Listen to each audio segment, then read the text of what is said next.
आइए आज आप सब सुनेंगे बृहस्पतिवार व्रत की कथा। तो बोलिए प्रेम से बृहस्पति भगवान की जय। प्राचीन समय की बात है। भारत में एक राजा राज्य करता था। वह राजा बड़ा ही प्रतापी तथा दानी था। वह नित्य प्रति मंदिर में भगवत दर्शन करने जाता था। वह ब्राह्मण और गुरु की सेवा किया करता था। उसके द्वार से कोई भी याचक निराश होकर नहीं लौटता था। वह प्रत्येक गुरुवार को व्रत रखता एवं पूजन करता था। हर दिन गरीबों की सहायता करता था। परंतु यह सब बातें उसकी रानी को बिल्कुल भी अच्छी नहीं लगती थी। वह न तो व्रत करती थी और न ही किसी को एक पैसा दान में देती थी। वह राजा से भी ऐसा करने को मना किया करती थी। एक समय की बात है कि राजा शिकार खेलने वन को चले गए। घर पर रानी और दासी थी। उस समय भगवान बृहस्पति देव साधु का रूप धारण कर राजा के दरवाजे पर भिक्षा मांगने आए। साधु ने रानी से भिक्षा मांगी तो वह कहने लगी कि हे साधु महाराज, मैं इस दान और पुण्य से तंग आ गई हूँ। इस कार्य के लिए तो मेरे पतिदेव ही बहुत हैं। अब आप ऐसी कृपा करें कि सारा धन नष्ट हो जाए तथा मैं आराम से रह सकूं। साधु रूपी बृहस्पति देव ने कहा कि हे देवी, तुम बड़ी विचित्र हो। संतान और धन से कोई दुखी नहीं होता है, इसको सभी चाहते हैं। पापी भी पुत्र और धन की इच्छा करता है। अगर तुम्हारे पास धन अधिक है तो भूखे मनुष्यों को भोजन कराओ, प्याऊ लगवाओ, ब्राह्मणों को दान दो, धर्मशालाएं बनवाओ, कुआं, तालाब, बावड़ी, बाग बगीचे आदि का निर्माण कराओ तथा निर्धनों की कुमारी कन्याओं का विवाह करवाओ। साथ ही यज्ञादि करो। इस प्रकार के कर्मों से आपके कुल का और आपका नाम परलोक में भी सार्थक होगा एवं तुम्हें भी स्वर्ग की प्राप्ति होगी। परंतु रानी साधु की इन बातों से खुश ना हुई। उसने कहा कि हे साधु महाराज, मुझे ऐसे धन की आवश्यकता नहीं जिसको मैं अन्य लोगों को दान देती फिरूं तथा जिसको रखने और संभालने में ही मेरा सारा समय नष्ट हो जाए। साधु ने कहा कि हे देवी, यदि तुम्हारी ऐसी ही इच्छा है तो जैसे मैं तुम्हें बताता हूँ तुम वैसा ही करना। बृहस्पतिवार के दिन घर आंगन को गोबर से लीपना, अपने केशों को पीली मिट्टी से धोना, केशों को धोते समय स्नान करना, राजा से कहना वह हजामत करवाए, भोजन में मांस मदिरा खाना, कपड़े धोबी के यहाँ धुलने देना। इस प्रकार 7 बृहस्पतिवार करने से तुम्हारा सारा धन नष्ट हो जाएगा। यह कहकर साधु महाराज रूपी बृहस्पति देव वहां से अंतर ध्यान हो गए। रानी ने साधु के ऐसे कहने के अनुसार 7 बृहस्पतिवार तक वैसा ही किया और फिर केवल 3 ही बृहस्पतिवार बीते थे कि उसकी समस्त धन और संपत्ति नष्ट हो गई। भोजन के लिए दोनों समय परिवार तरसने लगा तथा सांसारिक भोगों से दुखी रहने लगा। तब राजा रानी से कहने लगा कि हे रानी, तुम यहाँ पर रहो, मैं दूसरे देश को जाता हूँ, क्योंकि यहाँ पर मुझे सभी मनुष्य जानते हैं, इसलिए मैं यहाँ पर कोई काम नहीं कर सकता। अब मैं परदेश जा रहा हूँ, वहाँ कोई काम धंधा करूँगा, शायद हमारे भाग्य बदल जाए। ऐसा कहकर राजा परदेश को चला गया। वह वहाँ जंगलों से लकड़ियां काट कर लाता और शहर में बेचता था। इस तरह जीवन व्यतीत करने लगा। उधर राजा के बिना रानी और दासियां दुखी रहने लगी। किसी दिन भोजन मिलता और किसी दिन जल पीकर ही रह जाती थी। एक समय रानी और दासियों को 7 दिन बिना भोजन के व्यतीत करना पड़ा। तो रानी ने अपनी दासी से कहा कि हे दासी, यहाँ पास ही के नगर में मेरी बहन रहती है, वह बड़ी धनवान है। तू उसके पास जा और वहां से 5 सेर बेझर मांगकर ले आ, जिससे कुछ समय के लिए गुजारा हो जाएगा। दासी रानी की बहन के पास गई। रानी की बहन उस समय पूजा कर रही थी। बृहस्पतिवार का दिन था। दासी ने रानी की बहन से कहा कि हे रानी, मुझे आपकी बहन ने भेजा है, मुझे 5 सेर बेझर दे दो। दासी ने यह बात अनेकों बार कही, परंतु रानी की बहन ने कोई उत्तर नहीं दिया, क्योंकि वह उस समय बृहस्पतिवार की कथा सुन रही थी। जब दासी को रानी की बहन से कोई उत्तर ना मिला तो वह बहुत दुखी हुई। उसे क्रोध भी आया। वह लौटकर रानी से जाकर बोली कि हे रानी, आपकी बहन बहुत ही घमंडी है। वह छोटे लोगों से बात भी नहीं करती। मैंने उससे कहा तो उसने कोई उत्तर नहीं दिया। मैं वापस चली आई। रानी बोली कि हे दासी, इसमें उसका कोई दोष नहीं है। जब बुरे दिन आते हैं तब कोई सहारा नहीं देता। अच्छे बुरे का पता विपत्ति में ही लगता है। जो ईश्वर की इच्छा होगी वही होगा। यह सब हमारे भाग्य का दोष है। उधर रानी की बहन ने सोचा कि मेरी बहन की दासी आई थी, परंतु मैं उससे नहीं बोली। इससे वह बहुत दुखी हुई होगी। अतः कथा सुनकर और विष्णु भगवान का पूजन समाप्त कर वह अपनी बहन के घर आई और कहने लगी कि हे बहन, मैं बृहस्पतिवार का व्रत कर रही थी। तुम्हारी दासी हमारे घर गई थी, परंतु जब तक कथा होती है तब तक हम लोग ना ही उठते हैं और ना ही बोलते हैं, इसलिए मैं नहीं बोली। कहो, दासी क्यों गई थी? रानी बोली कि बहन, हमारे घर अनाज नहीं था। वैसे तुमसे कोई बात छिपी नहीं है, इस कारण मैंने दासी को तुम्हारे पास 5 सेर बेझर लेने के लिए भेजा था। रानी की बहन बोली कि बहन देखो, बृहस्पति भगवान सबकी मनोकामनाएं पूर्ण करते हैं। देखो, शायद तुम्हारे घर में ही अनाज रखा हो। यह सुनकर दासी घर के अंदर गई तो वहां उसे एक घड़ा जो कि बेझर से भरा हुआ मिला। उसे बड़ी हैरानी हुई, क्योंकि उसने एक एक बर्तन देख लिए थे। उसने बाहर आकर रानी को बतलाया।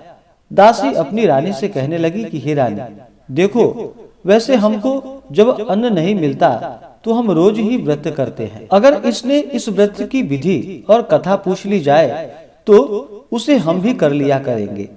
दासी के कहने पर रानी ने अपनी बहन से बृहस्पतिवार व्रत के बारे में पूछा। उसकी बहन ने बतलाया, हे बहन, बृहस्पतिवार को सूर्योदय से पहले उठकर स्नान करके बृहस्पतिवार का व्रत करना चाहिए, लेकिन उस दिन सिर नहीं धोनी चाहिए।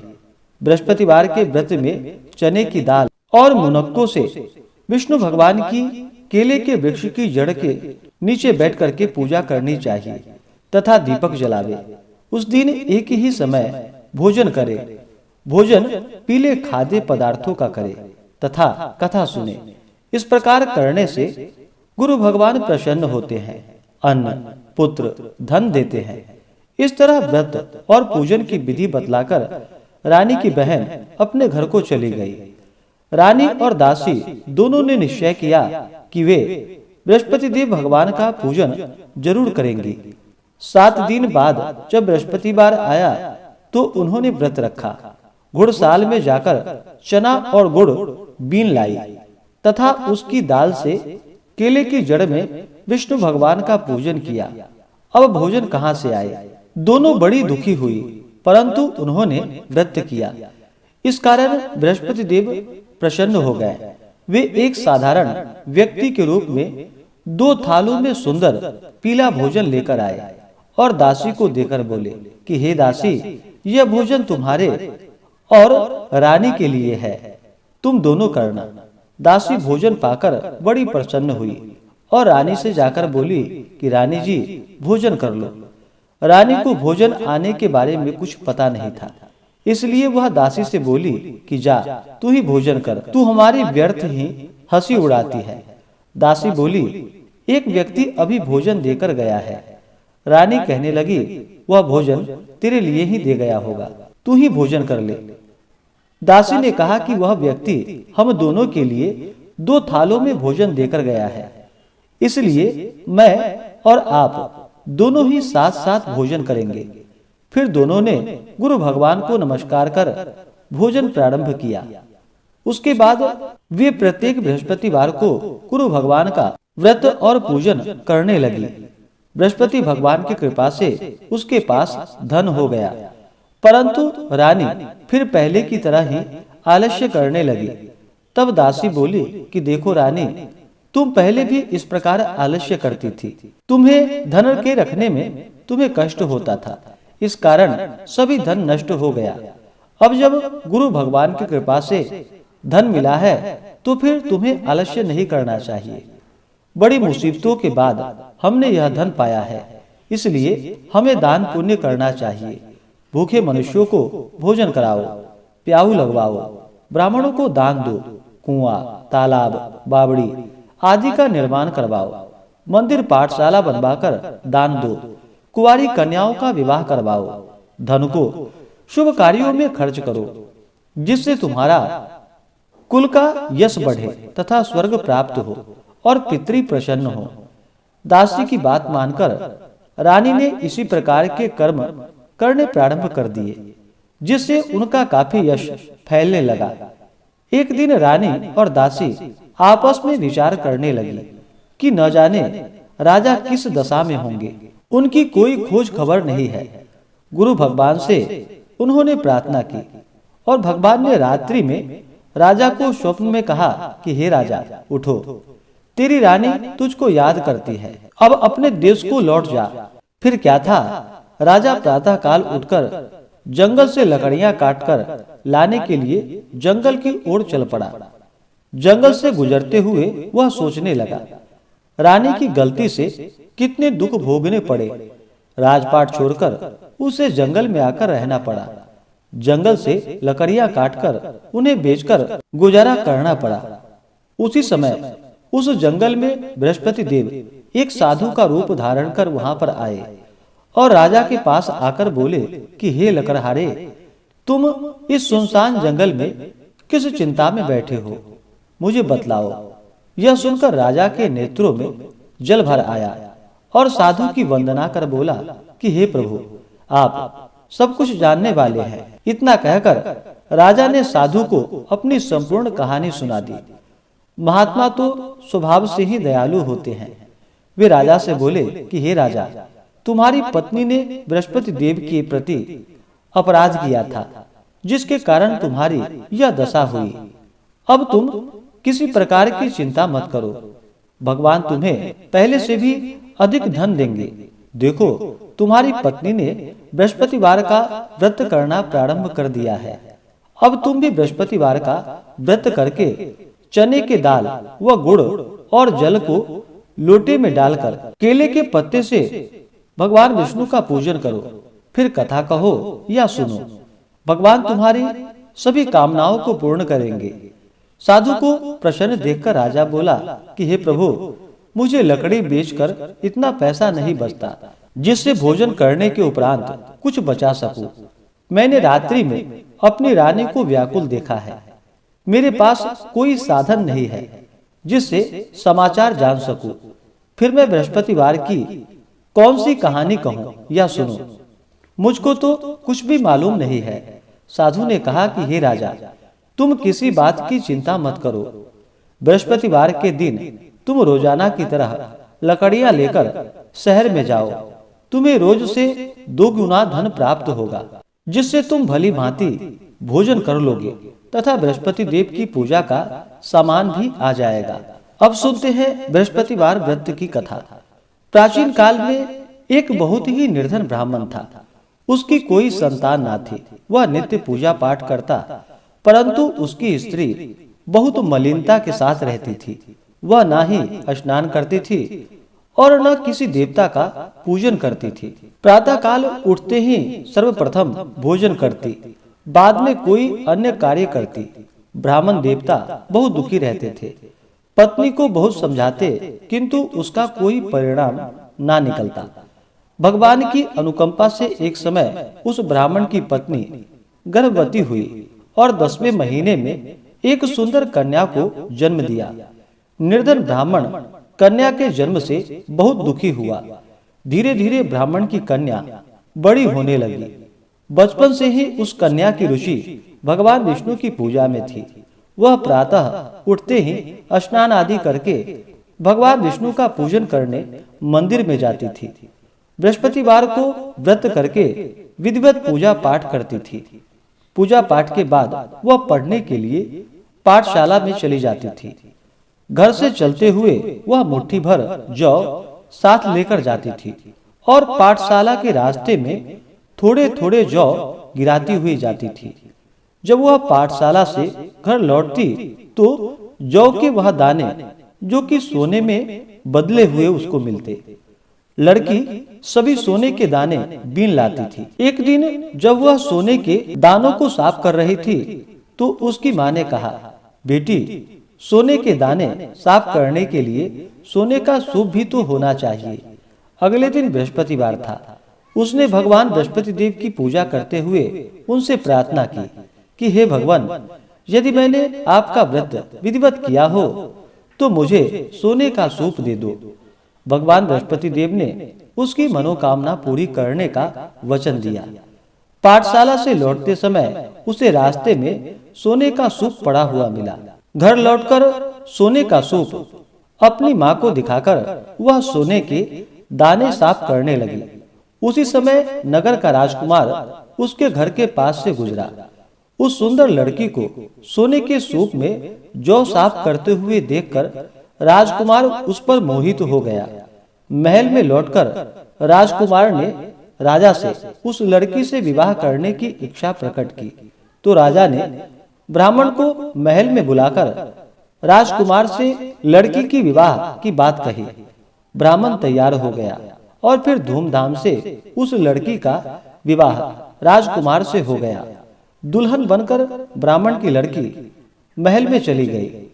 लड़की के चले जाने से ब्राह्मण फिर निर्धन हो गया। उसे कई कई दिन भोजन भी नहीं मिलता था। बहुत दुखी होकर ब्राह्मण एक दिन अपनी लड़की के पास गया।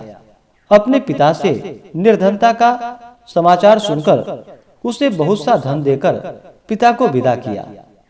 उस धन से ब्राह्मण के कुछ दिन तो आराम से गुजर गए, लेकिन जल्दी ही फिर भूखे मरने की हालत हो गई। ब्राह्मण अपनी लड़की से धन लेने के लिए फिर महल में पहुंचा। लड़की ने पिता की बुरी हालात देखकर कहा, पिताजी, आखिर आप कब तक मुझसे धन लेकर जीवन यापन करेंगे? आप कोई एक उपाय क्यों नहीं करते जिससे आपका घर धन संपत्ति से भर जाए? ब्राह्मण ने कहा, मैंने तेरी माँ को बहुत समझा लिया, पर उसकी समझ में कुछ नहीं आता। उसका फुहरपन नष्ट हो तो घर की निर्धनता भी दूर हो जाए। तब कुछ सोचकर लड़की ने पिता से कहा कि पिताजी, आप कुछ दिनों के लिए माँ को मेरे पास छोड़ जाओ। तब कुछ सोच समझकर ब्राह्मण पत्नी को लड़की के पास महल में छोड़ आया। लड़की ने अपनी माँ से कहा कि माँ, तुम कल प्रातः उठकर स्नान आदि करके भगवान बृहस्पति देव, भगवान विष्णु की पूजा अवश्य करना। पूजा करने से तुम्हारी निर्धनता अवश्य दूर हो जाएगी। लेकिन उसकी माँ ने उसकी कोई बात ना मानी। तब क्रोधित होकर लड़की ने अपनी माँ को एक कक्ष में बंद कर दिया। सूर्योदय के समय माँ को उठाकर जबरदस्ती उसे स्नान करवाया और फिर मंदिर में ले जाकर भगवान बृहस्पति देव की पूजा करवाई। कुछ दिनों तक ऐसा करने से माँ की बुद्धि में परिवर्तन हुआ और वह स्वयं बृहस्पतिवार का व्रत रखने लगी। उसके व्रत रखने से ब्राह्मण के घर में भगवान विष्णु की अनुकंपा से धन की वर्षा होने लगी। दोनों पति पत्नी धन संपत्ति पाकर आनंद पूर्वक जीवन यापन करते हुए विष्णु धाम को चले गए। और उस लकड़हारा बने राजा ने उन साधु से भगवान बृहस्पति देव की यह कथा सुनकर बृहस्पतिवार का व्रत करके भगवान विष्णु की पूजा की। उस दिन से उसके सभी क्लेश दूर हो गए। लेकिन अगले बृहस्पतिवार को कामकाज में अधिक व्यस्त रहने के कारण उसने भगवान बृहस्पति देव जी का व्रत नहीं किया। भगवान बृहस्पति देव लकड़हारे से क्रोधित हो गए और उसे भूल की सजा दी। उस दिन नगर के राजा ने नगर में घोषणा करके सबको सूचित किया कि प्रत्येक नागरिक मेरे महल में भोजन करने आए। जो नहीं आएगा उसे अपराधी मानकर भारी दंड दिया जाएगा। लकड़हारा बने राजा ने उस नगर के राजा की घोषणा तो सुन ली, लेकिन जंगल से लकड़ी काटकर लाने और उन्हें बेचने में देर हो जाने के कारण वह समय पर महल में भोजन करने नहीं जा सका। अतः राजा के सैनिक लकड़हारे को पकड़कर महल में ले गए। राजा ने उसे महल में एक कक्ष में बैठाकर भोजन कराया। उस कक्ष में एक खूंटी पर रानी का सोने का हार लटका हुआ था। लकड़हारा अकेला उस कक्ष में भोजन कर रहा था। तभी उसने एक आश्चर्यजनक घटना घटती हुई देखी। देखते ही देखते वह खूंटी हार को निगल गई। थोड़ी देर बाद राजा ने हार गायब देखा तो लकड़हारे को कारावास में डलवा दिया। लकड़हारा मन ही मन अपने भाग्य को कोसने लगा। तभी उसे जंगल में मिले साधु का स्मरण हो आया। थोड़ी देर में भगवान बृहस्पति देव सन्यासी के रूप में उसके सामने प्रकट हुए और कहा कि हे लकड़हारे, तूने भगवान बृहस्पति देव की पूजा नहीं की, इसी कारण तुम्हें कष्ट हुआ है। लेकिन अब चिंता मत करो। बृहस्पतिवार के दिन कारागार के दरवाजे पर तुम्हें कुछ पैसे पड़े हुए मिलेंगे। उन पैसों से भगवान बृहस्पति देव का व्रत करके उनकी पूजा करोगे तो तुम्हारे सब दुख नष्ट हो जाएंगे।